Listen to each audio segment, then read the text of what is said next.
ଜାଣିଛନ୍ତି ଆମେ ବାରମ୍ବାର କହି ଆସିଛୁ ଯେ ଓଡ଼ିଶାରେ ହେଉଛି ପ୍ରଥମ ବିଦ୍ୟୁତ ସଂସ୍କାର ହେଲା 1995 ମସିହାରେ ବିଦ୍ୟୁତ ସଂସ୍କାର 96 ମସିହାରେ କାର୍ଯ୍ୟକାରୀ ଆରମ୍ଭ ହେଲା ଏବଂ 2003 ମସିହାରେ ରେଗୁଲେସନ୍ ଆଇନ ମଧ୍ୟ ହେଲା।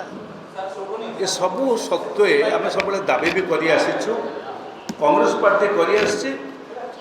ଓଡ଼ିଶାରେ ଉପଭୋକ୍ତା ମହାସଂଘ ବିଦ୍ୟୁତ ଉପଭୋକ୍ତା ମହାସଂଘ ସେମାନେ ମଧ୍ୟ କରି ଆସିଛନ୍ତି, ଯେଉଁଠି ସମସ୍ତ ଦଳମାନେ କେବଳ ସରକାରୀ ଦଳ ବିଜେପିକି ଛାଡ଼ିଦେଲେ ସବୁ ଦଳମାନେ ସେଥିରେ ଅଛନ୍ତି, ଏକାଠି କରି ଆସିଛନ୍ତି। ଯେ ଯେଉଁ ସଂସ୍କାରର ଯେଉଁ ମୂଳ ଉଦ୍ଦେଶ୍ୟ ଥିଲା ସମସ୍ତଙ୍କୁ ନିରବଚ୍ଛିନ୍ନ ବିଦ୍ୟୁତ ଯୋଗାଣ, ସମସ୍ତେ ଯେମିତି ବିଦ୍ୟୁତ ପାଇବେ ଏବଂ ବିଦ୍ୟୁତ କଟିବ ନାହିଁ, ଏକଥା ବାରମ୍ବାର ସେ ତାଙ୍କର ଆମର ରେଗୁଲେସନରେ ଆମର ପ୍ରଥମ ପ୍ରିୟାମ୍ବୁଲ ହେଉଛି ଏଇଟା ହିଁ ଥିଲା। ଦୁର୍ଭାଗ୍ୟର କଥା ମନ୍ତ୍ରୀମାନେ ସବୁଥିରେ ଘୋଷଣା କରୁଛନ୍ତି, ସବୁବେଳେ ଘୋଷଣା କରୁଛନ୍ତି ହାଉସ୍ରେ ଏଥରକ ବିଦ୍ୟୁତ କଟ୍ ହେବ ନାହିଁ, କିନ୍ତୁ ଆମେ ଲକ୍ଷ୍ୟ କରୁଛୁ ପ୍ରତିଦିନ କିଛି ସମୟ ପାଇଁ 10 ମିନିଟ୍ ହେଉ 15 ମିନିଟ୍ ହେଉ 3-4 ଥର ଫ୍ରିକ୍ୱେନ୍ସିରେ 3-4ଟା ଫ୍ରିକ୍ୱେନ୍ସିରେ ଏ ଲାଇନ୍ କଟୁଛି। ଏବଂ ଗୋଟେ ହିସାବ ନେଇକି ଆମେ ଦେଖିଲୁଣି ଯେ ମାସକ ଭିତରେ, କାରଣ ଏ ହିସାବ କେତେବେଳେ କାହିଁକି ଆମେ ନେଲୁ ନା ଏବେ ORC ଗୋଟିଏ ଚିଠି ଆପଣମାନେ ଦେଖିଥିବେ ଗୋଟେ ନୋଟିଫିକେସନ୍ କରିଛନ୍ତି ଏବଂ ଓଡ଼ିଶାରେ ଥିବା 1 କୋଟିରୁ ଉର୍ଦ୍ଧ୍ୱ ସମସ୍ତ ଉପଭୋକ୍ତାଙ୍କୁ ଆହ୍ୱାନ କରିଛନ୍ତି ଯେ ତାଙ୍କର ଅସୁବିଧା ସମ୍ପର୍କରେ ଜଣାନ୍ତୁ। ସେଥିରେ ଗୋଟିଏ ଲାଇନ୍ ଅଛି ଯେ ଲାଇନ୍ କେତେବେଳେ କଟୁଛି କେତେବେଳେ ଆସୁଛି ଏ ସମ୍ପର୍କରେ ମଧ୍ୟ ପ୍ରତିଦିନ ଟିପିକିରି ଦିଆଯିବା ପାଇଁ ଆମେ ବି ତାକୁ ପ୍ରେସ୍ ମିଟ୍ରେ କହିଥିଲୁ ଉପଭୋକ୍ତା ମହାସଂଘ ତରଫରୁ।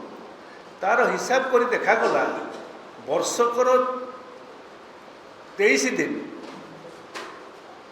ଦିନକୁ ମାନେ ଆପଣମାନେ ଯଦି ବିଚାର କରିବେ 23 ଘଣ୍ଟା ଯଦି ବର୍ଷକୁ ଅର୍ଥାତ୍ ଗୋଟିଏ ଦିନ ଆମର 30 ଦିନରୁ ଗୋଟିଏ ଦିନ ବିଦ୍ୟୁତ ବିଚ୍ଛେଦ ହେଉଛି, ଅଘୋଷିତ ବିଚ୍ଛେଦ।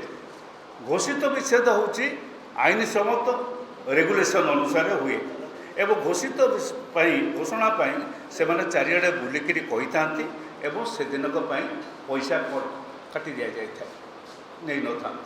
କିନ୍ତୁ ଯେଉଁଗୁଡ଼ିକ ଅଘୋଷିତ ଥାଏ ତା ପ୍ରତି ତାଙ୍କୁ ପେନାଲ୍ଟି ଦେବା ବା ସେଥିପାଇଁକି କମ୍ପାନୀକି ତାଙ୍କ ଉପରେ ଗୋଟେ ଜୋରିମାନା ହେବ, ଏ କଥା ରେଗୁଲେସନରେ ରହିଛି। ଦୁର୍ଭାଗ୍ୟର କଥା ଗତ ବର୍ଷମାନଙ୍କରେ ସେ ଧରା ପଡ଼ୁନଥିଲେ, ଏବେ ORC ପାଖକୁ ଯେଉଁ ତଥ୍ୟ ଆସୁଛି ସେହି ପରିପ୍ରେକ୍ଷୀରେ ଆମେ ବି ତଥ୍ୟ ସଂଗ୍ରହ କରିଥିଲୁ। ସେ ତଥ୍ୟରେ ଦେଖାଗଲା ଯେ ମାସକରେ 23 ଘଣ୍ଟା ଅର୍ଥାତ୍ ଗୋଟିଏ ଦିନ 24 ପାଖାପାଖି 24 ଘଣ୍ଟା ଗୋଟାଏ ଦିନ ଲାଇନ୍ ରହୁନାହିଁ। ଆପଣମାନେ ସମସ୍ତେ ଜାଣିଛନ୍ତି ଗୋଟେ ସବୁବେଳେ ଆମର ଘୋଷଣା ଚାଲିଛି ସରପ୍ଲସ୍ ଷ୍ଟେଟ୍। ହଁ, ଆମ ରାଜ୍ୟରେ ବିଦ୍ୟୁତ ଉତ୍ପାଦନ ଆମ ନିଜସ୍ୱ, ଏକଥା ମୁଁ ଆପଣମାନଙ୍କୁ କହି ରଖେ।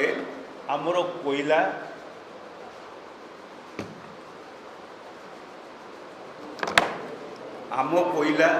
ଆମ ପାଣି ଆକୁ ବ୍ୟବହାର କରାଯାଇ ଆମର ବିଦ୍ୟୁତ ଉତ୍ପାଦନ ହୁଏ।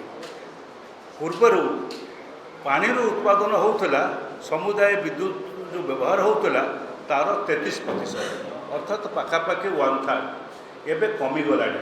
ତା'ର କାରଣ ହେଉଛି ଆମର ବ୍ୟବହାର ବଢ଼ିଯାଉଛି ଏବଂ ପାଣି ମଧ୍ୟ ଷ୍ଟୋର ଯେଉଁଠି ହେଉଛି, ଯେଉଁଠି ବିଦ୍ୟୁତ ଆସିବା କଥା ଉତ୍ପାଦନ ହେବା କଥା, ସେଠି ପାଣିର ବହୁ ସମୟରେ ମୌସୁମୀ ଅଣମୌସୁମୀ ସମୟରେ ହେଉନାହିଁ, ଯେଉଁଥିପାଇଁ ବର୍ତ୍ତମାନ ପାଖାପାଖି 82% ଆମେ କୋଇଲା ବ୍ୟବହାର ଉତ୍ପାଦନ କରିଥାଉ, 11% ହାଇଡ୍ରୋରୁ ଆମେ ଜଳ ବିଦ୍ୟୁତ ଜଳରୁ ଉତ୍ପାଦନ କରିଥାଉ ଏବଂ ଆପଣଙ୍କର 4% ହେଉଛି ଅନ୍ୟ ରିନ୍ୟୁଏବଲ୍ ସର୍ଭିସ୍ ମାନେ ସୋଲାର ଏନର୍ଜି ଏବଂ 3% ହେଉଛି ଆମମାନଙ୍କର ଯେଉଁ ବିଭିନ୍ନ ଅନ୍ୟାନ୍ୟ ରହିଛି ସବୁ ଆପଣ ଜାଣିଛନ୍ତି ପବନ ୱିଣ୍ଡ, ସେଥିରୁ ମଧ୍ୟ କେତେକ ଜାଗାରେ ଆସୁଛି।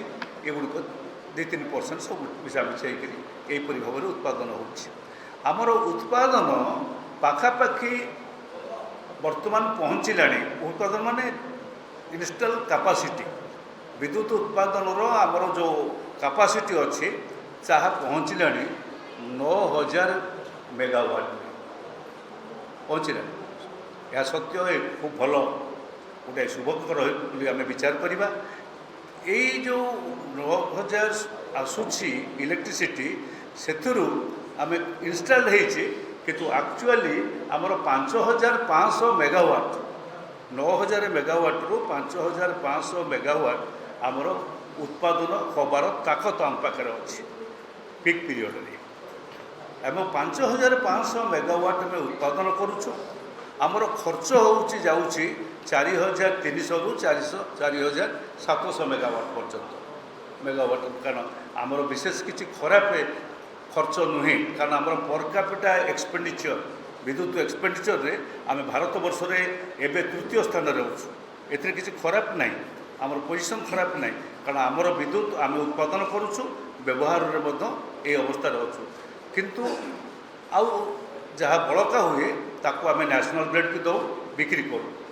ଏ ସବୁ ସତ୍ତ୍ୱେ ଆପଣମାନଙ୍କୁ ବାରମ୍ବାର କହିଛି ଆମର ଉତ୍ପାଦନ ଖର୍ଚ୍ଚ ତା ଅର୍ଥ ଯେଉଁ ପଇସାରେ କିଣିବାକୁ ପଡ଼ୁଛି ୟୁନିଟ୍ ପିଛା 2 ଟଙ୍କା 70 ପଇସା, ୟୁନିଟ୍ ପିଛା 2 ଟଙ୍କା 70 ପଇସା ଆମ ରାଜ୍ୟରେ ବିଦ୍ୟୁତ କିଣାଯାଏ।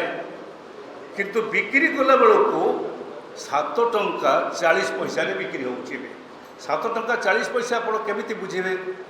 ମୁଁ ଆପଣଙ୍କୁ ଟିକେ କହିଦେଉଛି ଅଳ୍ପକେ। 7 ଟଙ୍କା 40 ପଇସା ଯେଉଁ ଆପଣ ଦେଖିବେ ଆମର ସ୍ଲାବ୍ ଯେଉଁ ଅଛି 50 ୟୁନିଟ୍ ପର୍ଯ୍ୟନ୍ତ ଏତିକି, ତାପରେ ଆଉ ଏତିକି ଆପଣ ତାକୁ ହିସାବ କରିଦେବେ। ଆପଣଙ୍କ ଘରେ ଯେଉଁମାନଙ୍କ ଘରେ ଆସୁଛି ତାକୁ ହିସାବ କରିକି ଟୋଟାଲ୍ ଭାଗ କରିଦେବେ। ତାଠାରୁ ଆଉ ଗୋଟେ ବଡ଼ ଦୁର୍ଭାଗ୍ୟଜନକ ବ୍ୟବସ୍ଥା ତା ଭିତରେ ଯୋଡ଼ିବେ, କାରଣ ତାକୁ ନ ଯୋଡ଼ିଲେ ଆପଣ ଜାଣିପାରିବେନି କେମିତି ପଇସା ସେମାନେ ଶୋଷିକିରି ନେଉଛନ୍ତି। ଆପଣ ଘରେ ଇଲେକ୍ଟ୍ରିକ୍ ଜାଳୁଛନ୍ତି, ତା ସତ୍ତ୍ୱେ ଆପଣଙ୍କ ଉପରେ ମିନିମମ୍ ଏନର୍ଜି ଚାର୍ଜ ବୋଲି ଗୋଟେ ପଡ଼ୁଛି। ଯଦି ଆପଣ 2 କିଲୋୱାଟ୍ ରଖିଛନ୍ତି, ଏବେ ଡିମାଣ୍ଡ ଫଳରେ 2 କିଲୋୱାଟ୍ ପର୍ଯ୍ୟନ୍ତ ଛାଡ଼। ଆମେ ଯେତେବେଳେ ଡିମାଣ୍ଡ କଲୁ ଯେ ଆମେ ୟାକୁ ଦେବୁ ନାହିଁ, ତୁମ ସ୍ମାର୍ଟ ମିଟର ଲଗାଇ ଦେବୁ ନାହିଁ, ସେତେବେଳେ କ'ଣ କଲେ ନା 2 କିଲୋୱାଟ୍ ପର୍ଯ୍ୟନ୍ତ ଛାଡ଼ କରିଛନ୍ତି। ତାଙ୍କ ସଂଖ୍ୟା ହେଉଛି ଆମର 1 ଲକ୍ଷ କଞ୍ଜ୍ୟୁମରମାନଙ୍କ ଭିତରୁ ତାଙ୍କ ସଂଖ୍ୟା ହେଉଛି 36 ଲକ୍ଷ ପୁରାପୁରି ଯେତିକି ଅଛନ୍ତି। ଆଉ ସମସ୍ତେ ହେଉଛନ୍ତି 3 କିଲୋୱାଟ୍ 4 କିଲୋୱାଟ୍ 5 କିଲୋୱାଟ୍ର। এই ଯେଉଁ 3 କିଲୋୱାଟ୍ ଉପରକୁ ଯେଉଁମାନେ ନେଉଛନ୍ତି ସେମାନେ ବର୍ଷକୁ 30 ଟଙ୍କା 60 ଟଙ୍କା 80 ଟଙ୍କା 100 ଟଙ୍କା ଦେଉଛନ୍ତି। ଆପଣ ବିଲ୍ଟାକୁ ଦେଖିଦେବେ, ଆପଣ ବିଲ୍ ଦେହରେ ଲେଖା ହେଇଥିବ ଏତିକି ଏତିକି ପଇସା ଆପଣଙ୍କୁ ଦିଆଯାଉଛି। Minimum electric charges energy charges MEC ବୋଲି ଗୋଟେ ଜାଗା ଅଛି, ତାକୁ ଲେଖା ହେଉଛି। ଆପଣ ସେଇଟାକୁ ଲକ୍ଷ୍ୟ କଲେ ତାକୁ ମିଶାଇଲେ 7 ଟଙ୍କା 40 ପଇସା ପର ୟୁନିଟ୍ ପଡ଼ିଯାଉଛି। ଏହି ଭାବରେ ଆମକୁ ଟାଟା ଶୋଷଣ କରୁଛି, କମ୍ପାନୀ ଶୋଷଣ କରୁଛି, ସରକାରଙ୍କର ନଜରରେ ଶୋଷଣ କରୁଛି।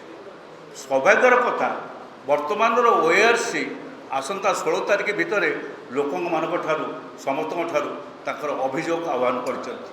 କାରଣ ସମସ୍ତଙ୍କ ଅଭିଯୋଗ ଉପରେ ସେ ଗୋଟେ ଶୁଣାଣି କରିବେ ବୋଲିକିରି ଯେ କସି ଜୁଡ଼ିସିଆଲ ସିଷ୍ଟମ୍, ମୁଁ ବ୍ୟକ୍ତିଗତ ଭାବରେ ମୁଁ ତାକୁ ସ୍ୱାଗତ କରିଛି ଏବଂ ଏହା ଏକ ଶୁଭଙ୍କର କଥା ବୋଲିକିରି ଏଠି ମଧ୍ୟ ଆମେ ପାର୍ଟି ତରଫରୁ ମଧ୍ୟ କହିବୁ ଯେ ପ୍ରକୃତରେ ସବୁ ଲୋକଙ୍କର ଅସୁବିଧା ସବୁ ଜଣାଇ ଦିଆଯାଉ। OES ଆପଣ ଲକ୍ଷ୍ୟ କରିବେ ଯେ ପଇସା ଅଧିକ ବଢ଼ିଛି ୟୁନିଟ୍ ପିଛା, ତା ସାଙ୍ଗରେ ଆପଣଙ୍କୁ ତା ସାଙ୍ଗରେ ଆଉ ଗୋଟେ ଏବେ ଯୋଡ଼ି ଦେଇଛନ୍ତି ଗୋଟେ ସ୍ମାର୍ଟ ବଟନ୍ ଏ ଯେଉଁ ଲାଗିବ ମିଟର। ଏ ସ୍ମାର୍ଟ ମିଟରଟା କ'ଣ? ଏ ସ୍ମାର୍ଟ ମିଟର ହେଉଛି ତାଙ୍କର ମାପକ, ତାଙ୍କ ସୁବିଧା ପାଇଁକି, କମ୍ପାନୀର ସୁବିଧା ପାଇଁକି। ଏ ସ୍ମାର୍ଟ ମିଟରରେ ଆମର କିଛି ସୁବିଧା ହେବାର ନାହିଁ ବା କଞ୍ଜ୍ୟୁମରର କିଛି ସୁବିଧା ହେବାର ନାହିଁ। ଯେଉଁମାନେ ଉପଭୋକ୍ତା ଅଛନ୍ତି, ଗାଁ ଗହଳିରେ ଅଛନ୍ତି, ସହରରେ ଅଛନ୍ତି, ତାଙ୍କ ଉପକାରରେ ଆସୁନାହିଁ। ଆକୁ ବିରୋଧ କରାଯାଇଛି। ଆକୁ ବିରୋଧ କରିବା ଫଳରେ ଗୋଟେ ଚଞ୍ଚକତା କରିଛନ୍ତି, ଗୋଟେ ଚାଲବାଜି କରିଛନ୍ତି। କହିଲେ ଆମେ 2 କିଲୋୱାଟ୍ ପର୍ଯ୍ୟନ୍ତ ଛାଡ଼ କରିଦେବୁ।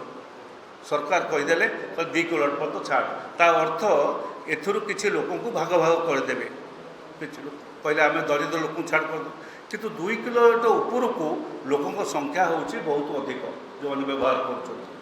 ତେଣୁ ସେ ମିଟର କାହିଁକି ବସିବ, କ'ଣ ପାଇଁ ବସିବ, କାହାର ହିସାବ ନେବ, ସେ ହିସାବ ନେବ ସେଇ ଲୋକର, ଯେଉଁ ଲୋକ ଆମକୁ ଶୋଷି ଶୋଷି ଚାଲିଛନ୍ତି, ଯେଉଁ କମ୍ପାନୀ ଆମକୁ ଡିଷ୍ଟ୍ରିବ୍ୟୁସନ୍ କମ୍ପାନୀ ଶୋଷି ଚାଲିଛି ତାରି ହିସାବ ନେବ। ତା ହିସାବ ଯଦି ନେବ ସିଏ ପଇସା ଦେବ, ସମସ୍ତ ମିଟରଟାର ପଇସା ସିଏ ଦେବ।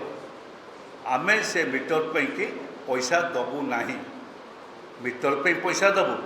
ଏବଂ ମିଟରର ଦାମ୍ ମନେ ରଖିଥାନ୍ତୁ, ମାତ୍ର 2500 ଟଙ୍କା, 2600 ଟଙ୍କା ପଡ଼ୁଛି ମିଟର ଦାମ୍। କିନ୍ତୁ ସେ କେତେ ଦିନ ଯାଏ ସେ ମିଟରକୁ କେତେ ଦାମ୍ କରିବ, କେତେ ଦିନ ଯାଏ ନେବ, ସେ କଥା ମଧ୍ୟ ସେଇ ବେପାରୀକି ତାକୁ ଜଣାଅଛି। ଟାଟାକୁ ଭଲ ଭାବରେ ସେ ବେପାର ଜଣାଅଛି। ଏ ସମ୍ପର୍କରେ ରାଜ୍ୟ ସରକାର ସବୁ ଜାଣନ୍ତି କିନ୍ତୁ ନୀରବ ରହୁଛନ୍ତି। ତାର କାରଣ ହେଉଛି ଟାଟା ସହିତ ତାଙ୍କର ମଧ୍ୟ ସଲା ଅଛି।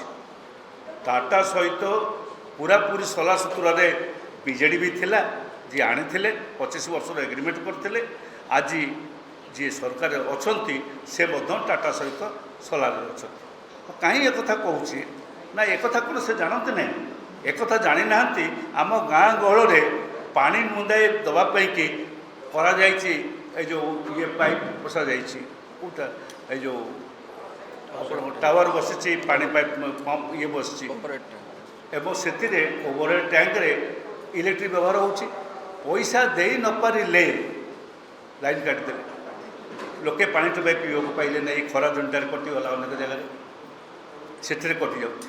ପଞ୍ଚାୟତରେ କେଉଁଠି କେମିତି ଗୋଟେ ଗୋଟେ ସହରରେ କରିଛନ୍ତି, ଆପଣଙ୍କର ଇଲେକ୍ଟ୍ରିକ୍ ଲଗେଇଛନ୍ତି, ରାସ୍ତାରେ ଲଗେଇଛନ୍ତି, ଆଉ ଆପଣଙ୍କର ବିଭିନ୍ନ ଜାଗାରେ ଯେଉଁଠି ଆବଶ୍ୟକ ସ୍ଥଳରେ ଲଗେଇଛନ୍ତି।